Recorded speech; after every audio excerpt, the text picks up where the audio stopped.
It's the Andy Griffith Show, Facts and Trivia, with your host, Bob Snap.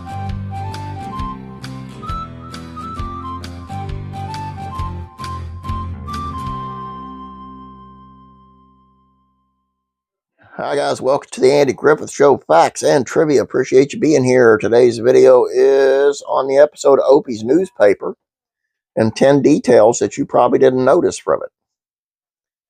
Let's take a look. Opie's Newspaper is a highlight in the 5th season of the Andy Griffith Show. It is one of the final episodes with Don Knotts as a regular cast member, and he shines as always, especially when relaying gossip from Floyd's barbershop. Gossip is a major theme of this episode. As Opie and his buddy Howie Pruitt print up a newspaper called the Mayberry Sun that quickly turns into a local tabloid. This episode also gives us more names of Mayberry locals than just about any other tale. Karen Falker, Widow Saunders, Fred Henry, Myra Lambert, Cindy Ames, Sally Toms, Betty Parker, Bobby Wilson, Hector Stiles. There are loads of names mentioned and some colorful neighbors as a supporting cast. It all leads to an episode filled with fascinating details. Here we go, take a closer look. Start with number 1. Pick Up and Splashes was once an actual newspaper column. Screenwriter Harvey Bullock worked a lot of his own backstory into Opie's Newspaper, the veteran television scribe. Bullock also wrote notable episodes of the Flintstones and Hogan's Heroes. He went on to create Monster Squad. Was writing from an early age. In high school, he had a column in the newspaper called Pickups and Splashes from Floor and Pool. Number 2, Myra Lambert is a Raindrop is based on a true story as well. It was not only an autobiographical tale Bullock worked into the script. Early in the episode, Barney and Andy read about Opie's innocent first edition of the Mayberry Sun, which has updates and bulletins from his school. Myra Lambert landed a part in the school play. She will be a raindrop, Barney reads. That's cute. That's darn cute. Well, this too comes from Bullock's experience serving in the U.S. Navy.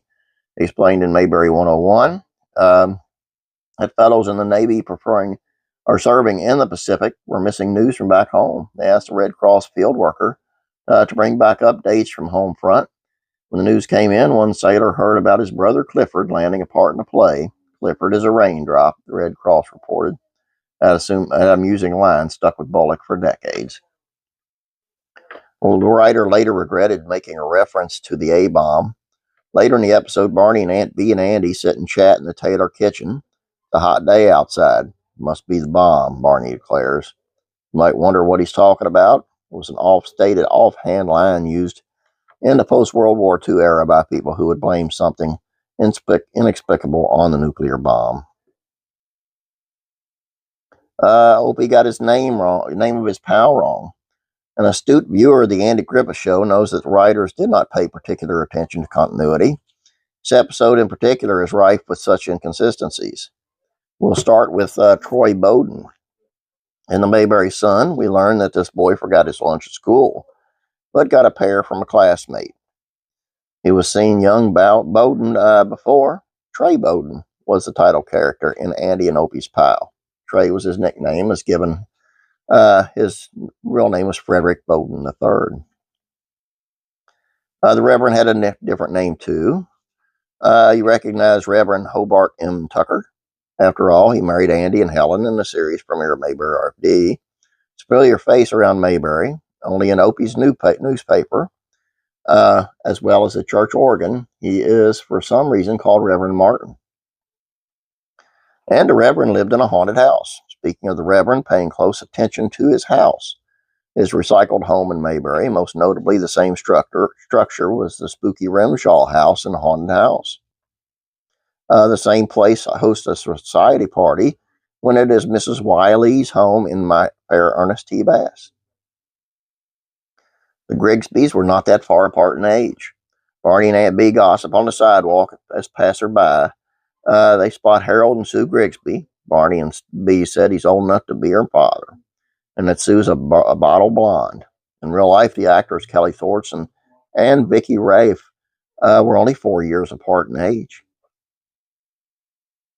Bert Mustin was playing a different character. Bert is a fascinating bit player on the Andy Griffith Show. Began his acting career at the age of 67. Outside of Mayberry, he's best known as Gus the Fireman on Leave It to Beaver. In Mayberry, he's mostly known as Judge Fletcher. However, he's also been called Jubal, Mr. Crowley, and here, Sam Benson. Why all the different names for essentially the same character? Beats the crap out of me.